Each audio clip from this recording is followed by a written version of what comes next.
today's video po, bibigyan ko po kayo ng top 3 na katangian ng babae na talaga nga namang hinahanap ng isang lalaki. Pero syempre bago yan, kung hindi pa nga po kita subscribers, paki-subscribe mo na po yan, free lang po yan. Maraming salamat, God bless.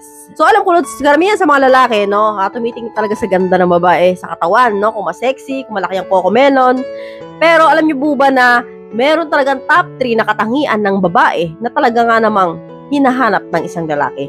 Proceed na nga po tayo agad sa katangian number 1, matino. Ang ibig sabihin ko po dito, Lods, sila po yung mga babae na napakasimple, hindi pokpoki ng itsura, no?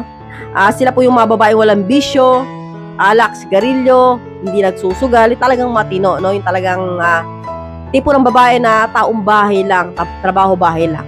Kasi po, ganyan na ganyan po talaga ang hinahanap ng mga lalaki. Kasi po, sila po yung mga babaeng kapag naging asawa nila, ay magiging responsabling asawa. Magiging maalaga at mapagmahal na asawa yan, no? Ang focus lang yan, mga bata at asawa at bahay. So yan po yung number 1 na katangian na talaga nga namang hinahanap ng mga lalaki sa babae. Proceed na nga po tayo kagad sa katangian number 2, open-minded, no? Sila po yung mga babae na malawak ang pangunawa. Yung talagang madaling makaintindi, hindi makitid ang utak, no? Gustong-gusto po ng mga lalaki yan dahil po kapag po ang babae ay isang open-minded, no, masarap po kasama sa buhay yan. Masarap paliwanagan dahil po nakakaintindi ng hirap ng buhay, no? Sila po yung mga babae na pinagkakasya o marunong pagkasyahin ang sweldo ng kanilang asawa. Alam kung paano gastusin ang pera sa importanteng bagay. No, gustong-gusto po ng mga lalaki yung ganyan kasi po alam naman po natin na mahirap ang buhay dito sa Pinas. So kailangan po natin ng asawang marunong mag-budget, no? Walang bisyo.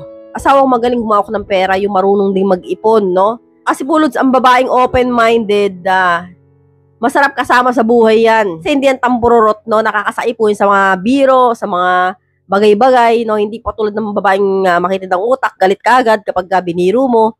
So, yan po talaga yung hinahanap ng lalaki sa babae. Proceed na nga po tayo kagad sa number 3, madiskarteng babae, no? Bakit gusto ng mga lalaki ang madiskarteng babae, no?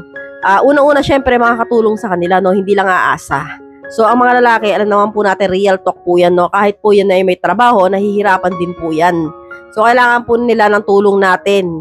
So, madiskarteng babae nang ibig sabihin, marunong humanap ng pagkakitaan kahit nasa bahay lang.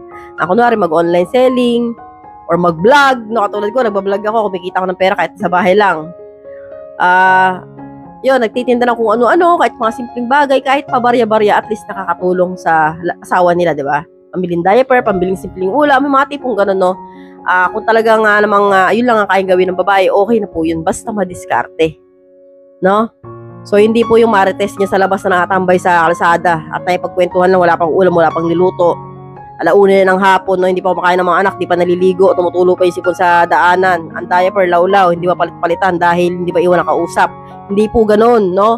So, kailangan po, madiskarte ka rin po para po magustuhan ka ng isang lalaki. So, yan nga po yung top 3 na katangian na hinahanap ng lalaki sa isang babae. I hope you learned something new in this video. More videos to come. So, stay connected and see you again to my next video. God bless. Bye-bye!